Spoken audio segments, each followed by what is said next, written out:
नमस्कार, CSE campus में आप सभी का स्वागत है। बांग्लादेश में एक नई सरकार आई है। तो सवाल ये है कि ये भारत के लिए एक नया अवसर है या फिर एक छिपा हुआ खतरा? आज के इस विश्लेषण में हम इसी बड़े और जरूरी सवाल को समझने की कोशिश करेंगे। तो सीधा सवाल यही है कि क्या भारत का एक सबसे करीबी पड़ोसी देश अब हमारे लिए एक नई सुरक्षा चुनौती बनने जा रहा है? देखिए, ये एक ऐसा सवाल है जो सिर्फ भारत की फॉरेन पॉलिसी के लिए अहम नहीं है, बल्कि इसका सीधा असर हमारे नॉर्थ ईस्ट की स्थिरता पर भी पड़ सकता है। और हाँ, जो लोग यूपीएससी की तैयारी कर रहे हैं, उनके लिए ये जानना बहुत ज़रूरी है कि ये टॉपिक सीधे सीधे जनरल स्टडीज़ पेपर 2 से जुड़ता है, India and it's neighbourhood relations. Bangladesh का ये राजनीतिक बदलाव इस टॉपिक को एग्जाम के लिहाज से और भी ज़्यादा ज़रूरी बना देता है। इस सत्ता परिवर्तन का असर भारत की इमीडिएट सिक्योरिटी बफर जोन पर पड़ता है। अब ये क्या होता है? ये वो पड़ोसी इलाका है जहां की स्थिरता किसी भी देश की अपनी सुरक्षा के लिए बेहद जरूरी होती है, और बांग्लादेश अपनी लोकेशन की वजह से भारत के लिए इसी बफर जोन का एक बहुत ही अहम हिस्सा है। चलिए एक नज़र डालते हैं कि आज हम किन किन पॉइंट्स पर बात करेंगे। सबसे पहले हम बांग्लादेश के नए पॉलिटिकल माहौल को समझेंगे, फिर भारत की मुख्य चिंताएं क्या है उस पर बात करेंगे। इसके बाद हम अवसरों और कूटनीति की बात करेंगे, मेंस के लिए कुछ खास फ्रेजेस भी देखेंगे, और आखिर में 30 सेकंड में फटाफट सब कुछ रिवाइज करेंगे। तो चलिए शुरू करते हैं हमारे पहले हिस्से से, नया राजनीतिक परिदृश्य, और समझने की कोशिश करते हैं कि बांग्लादेश के चुनावी नतीजों का आखिर मतलब क्या है। तो देखिए, हाल के चुनावों में बांग्लादेश नेशनलिस्ट पार्टी यानी बीएनपी जीत गई है और तारिक रहमान अगले प्रधानमंत्री होंगे। लेकिन इस चुनाव की सबसे बड़ी बात यह थी कि शेख हसीना की पार्टी अवामी लीग को बैन कर दिया गया था।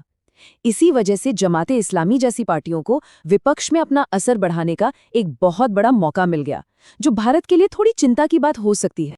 और ये जो जमाते इस्लामी का उदय है, खास तौर पर भारत से सटे बॉर्डर वाले इलाकों में, ये कोई छोटी मोटी घटना नहीं है।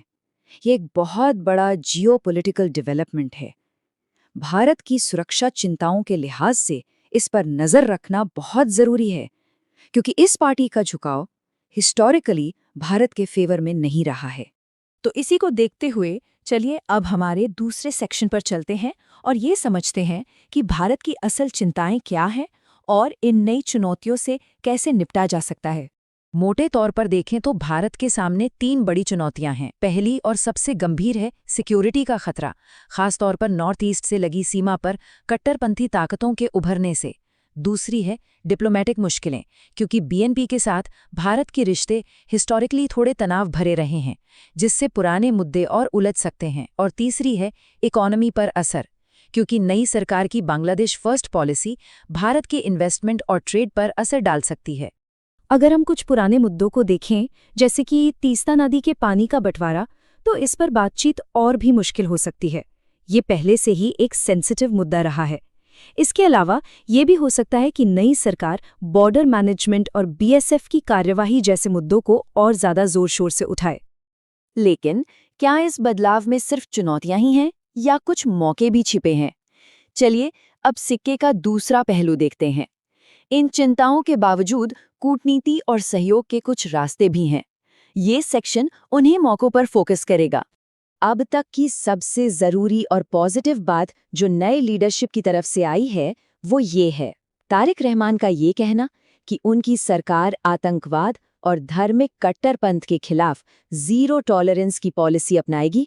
ये भारत के लिए एक बहुत बड़ी राहत की बात है। ये भारत की उम्मीदों से बिल्कुल मेल खाता है। और ये काफी दिलचस्प है कि कैसे हर चिंता के साथ एक अवसर भी जुड़ा हुआ है। जैसे सिक्योरिटी की चिंता है, तो वहीं आतंकवाद पर जीरो टॉलरेंस का वादा एक बड़ा मौका है। इकोनॉमी में बांग्लादेश फर्स्ट पॉलिसी से कंपटीशन बढ़ सकता है, लेकिन ये ग्लोबल मार्केट जैसे टेक्सटाइल इंडस्ट्री में एक हेल्दी कंपटीशन भी हो सकता है। और डिप्लोमेसी में ये पुराने तनावों को भूलकर एक नया और प्रैक्टिकल रिश्ता बनाने का सुनहरा मौका है। अच्छा, ये अगला सेक्शन खास तौर पर हमारे यूपीएससी एस्पिरेंट्स के लिए है। इसमें हम कुछ ऐसे एनालिटिकल फ्रेजेस देखेंगे जो मेंस में आपके आंसर राइटिंग को और भी बेहतर बना सकते हैं। आप अपने जवाबों में इन वाक्यों का इस्तेमाल कर सकते हैं। पहला, बांग्लादेश के नए राजनीतिक परिदृश्य में भारत की नेबरहुड फर्स्ट नीति की असली परीक्षा होगी। दूसरा, जो सिक्योरिटी पर जोर देता है। सीमावर्ती क्षेत्रों में कट्टरपंथी दलों का उदय भारत की आंतरिक सुरक्षा के लिए एक संभावित प्रॉक्सी थ्रेट पैदा करता है। तीसरा, एक बैलेंस्ड अप्रोच के लिए आर्थिक प्रतिस्पर्धा और सुरक्षा सहयोग के बीच संतुलन साधना ही नए भारत बांग्लादेश संबंधों की आधारशिला होगी।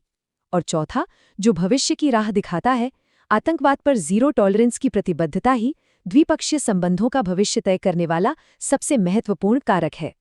अब इतनी सारी जानकारी को याद रखना थोड़ा मुश्किल हो सकता है, तो चलिए एक क्विक रिवीजन के लिए हम एक बहुत ही सिंपल फ्रेमवर्क का इस्तेमाल करते हैं ताकि मेन पॉइंट्स याद रह जाएं। इस पूरे एनालिसिस को याद रखने के लिए आप 3C फ्रेमवर्क का इस्तेमाल कर सकते हैं। पहला C है कंसर्न यानी चिंता। इसमें सीमा पर कट्टरपंथ का उदय और राजनीतिक अनिश्चितता है। दूसरा C है कोऑपरेशन यानी सहयोग, जिसमें आतंकवाद के खिलाफ साझा स्टैंड और कनेक्टिविटी को बढ़ाना शामिल है। और तीसरा C है कंपटीशन यानी प्रतिस्पर्धा, जो कि ग्लोबल टेक्सटाइल मार्केट जैसे सेक्टर्स में हेल्दी हो सकती है। तो याद रखिए, कंसर्न, कोऑपरेशन एंड कंपटीशन। और अब इस विश्लेषण के आखिर में हमारी सभी एस्पिरेंट्स के लिए एक खास संदेश। हमेशा याद रखिए, यूपीएससी की ये यात्रा एक मैराथन है, कोई 100 मीटर की रेस नहीं। यहाँ सफलता की चाबी है कंसिस्टेंसी।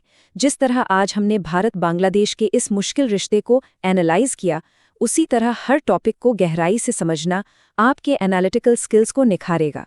अपने लक्ष्य पर फोकस बनाए रखें और पूरे आत्मविश्वास के साथ आगे बढ़ें। मेहनत जरूर रंग लाएगी।